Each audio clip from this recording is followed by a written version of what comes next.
A few months ago, I started helping a 78-year-old man who lives alone near my house from time to time. I help him tidy up a bit, sweep the floor, cook for him occasionally, and honestly, I help him because it deeply saddens me to see how abandoned he is. He lives in a silent, old, dark house where almost nobody ever comes in.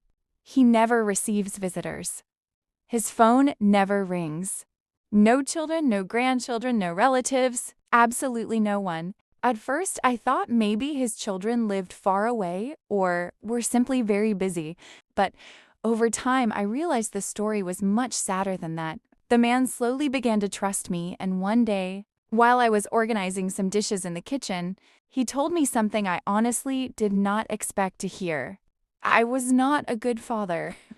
And after that, he started telling me things that were incredibly painful. He confessed that when his children were little, he was extremely strict and cruel with them. He grew up believing that fear was the best way to raise children. He said that back then, he thought it was normal to yell at them, punish them harshly, or lock them in a room for hours when they misbehaved. There were even times when he took food away from them as punishment because he believed that was how they would learn respect. As he told me all of this, his eyes filled completely with tears. He said he never hugged his children. He never told them he loved them. He never played with them. Everything in that house was silence, fear, and orders. His children grew up walking carefully, trying not to make him angry. And the worst part was that he truly believed he was doing the right thing because that was how he had been raised too.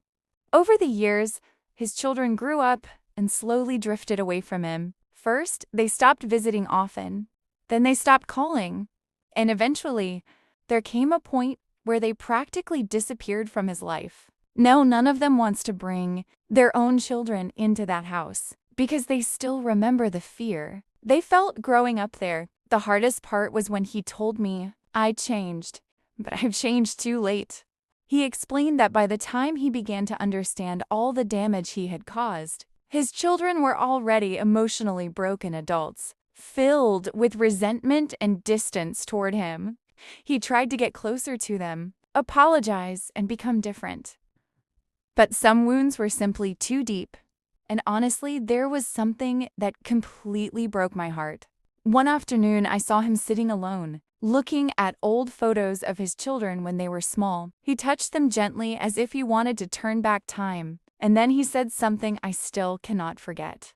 "You think you will always have time to fix things, until one day nobody wants to listen anymore." Since then, I understood something very powerful. Some people grow old alone, not because life was unfair to them, but because one day they planted so much pain that in the end, they only harvested distance.